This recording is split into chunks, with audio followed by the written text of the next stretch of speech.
Hey, good morning, welcome and welcome back to my channel. I hope you all are doing well. So today is 7th of September and I started this vlog from library.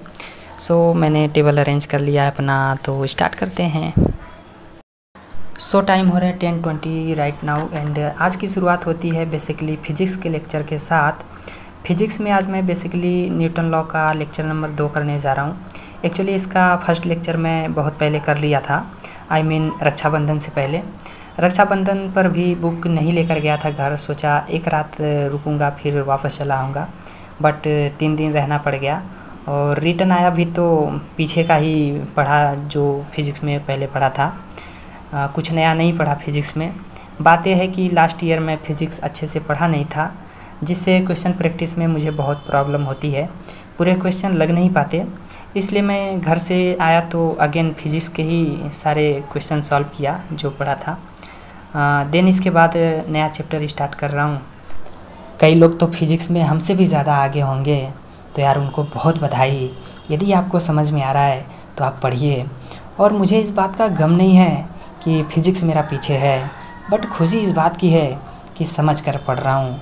Time इसलिए दे रहा हूँ क्योंकि question attempt करके आऊँ, question छोड़ के ना आऊँ।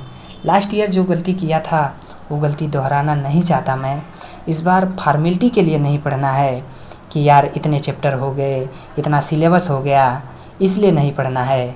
इस बार क्वेश्चन अटेम्प्ट करके आना है, इसलिए पढ़ना है। और क्वेश्चन पूरे करके आऊँगा, इस बात की तो गारंटी नहीं है, लेकिन पहले से बहुत बेटर करूँगा, इस बात की पूरी गारंटी है। और समय दे रहा हूँ तो समझ में आ रहा है।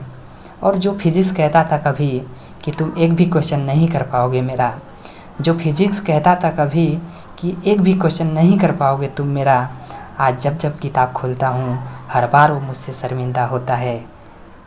सो गाइस, अभी मैं आया हूँ मेस लंच करने। आज मैं खाना नहीं बनाया था, मैं सोचा मेस में ही लंच कर लेंगे। तो चलिए लंच करने के बाद फिर आपसे मिलते हैं। सो गाइस, लंच करके मैं आ गया हूँ और अभी टाइम हो रहा है 1:30 एंड अब मैं करने जा रहा हूँ डाइजेशन एंड एब्जॉर्प्शन का चैप्टर रिवाइज विथ एनसीईआरटी।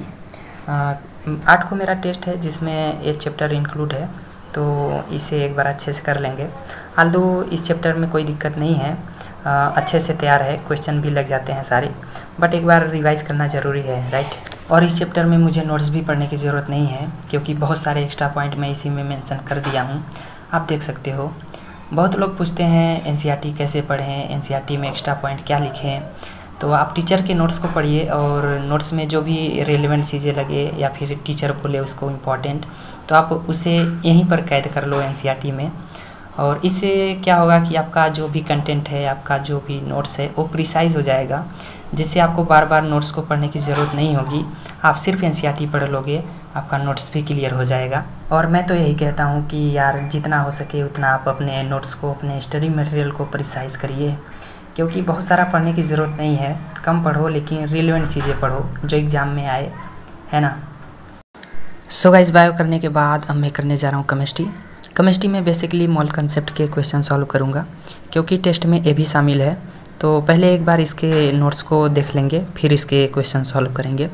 मैं हमेशा यही करता हूँ, जब भी मुझे क्वेश्चन प्रैक्टिस करना होता है मैं एक बार नोट्स को ज़रूर देखता हूँ। इससे क्या होता है कि कंसेप्ट आपके दिमाग में रहता है, फार्मूले भी रिवाइज हो जाते हैं और कॉन्फिडेंस लेवल भी बढ़ता है, तो मज़ा आता है ना। तो आपको भी मैं यही रिकमेंड करूँगा कि आप जब भी क्वेश्चन प्रैक्टिस करिए, आप एक बार नोट्स को ज़रूर रिवाइज कर लीजिए। यदि पूरा नोट्स को पढ़ने का टाइम नहीं है तो एटलीस्ट फार्मूले ज़रूर देख लीजिए, इससे आपको बहुत फ़ायदा मिलेगा। सो गाइस, मोल कॉन्सेप्ट के नोट्स तो पढ़ लिया मैंने, अब चलिए इसके क्वेश्चन सॉल्व करते हैं। पहले मैं मोल कॉन्सेप्ट को बहुत आसान समझता था कि इसमें है क्या, मोल्स है, मोलरिटी है, मोलिलिटी है, बस। बट अब पता चला कि बहुत इंपॉर्टेंट पॉइंट्स और भी है जहाँ से क्वेश्चन आते हैं। वैसे मैं मोल कॉन्सेप्ट के क्वेश्चन तो 1-2 बार लगा लिया था, बट फिर भी लगा रहा हूँ क्योंकि यार टेस्ट में क्वेश्चन गलत ना हो।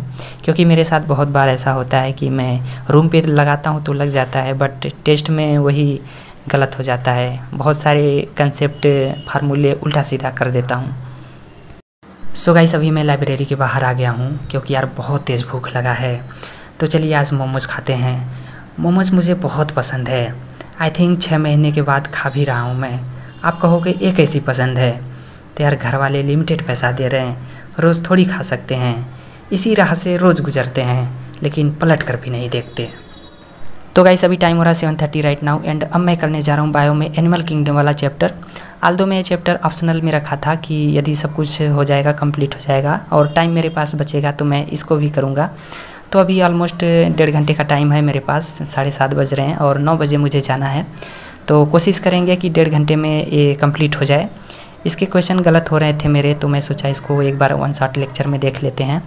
वैसे वन शॉट लेक्चर नहीं है, PW पर एक नया बैच स्टार्ट हुआ है जिसका नाम है NCERT लाइन बाय लाइन, जो फ्री ऑफ कॉस्ट है, जिसका आपको कोई पैसा नहीं पेड करना है। ये सबके लिए है, जो 3 से 4 घंटे के लेक्चर में आपको NCERT का हर एक लाइन कवर कर देते हैं।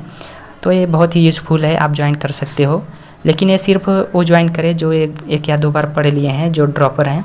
मैं फ्रेशर के लिए रिकमेंड नहीं करूँगा। फिर भी यदि आपका मन है तो सिर्फ रिवीजन के लिए आप ज्वाइन कर सकते हैं, ना कि उसी पर डिपेंडेंट हो जाएं, है ना। ऐसी गलती मत करना। सो गाइस ये वाला भी चैप्टर कंप्लीट हो गया है। तो चलिए फिर से मिलेंगे एक नई वीडियो में, तब तक के लिए अपना ख्याल रखिए। All the best.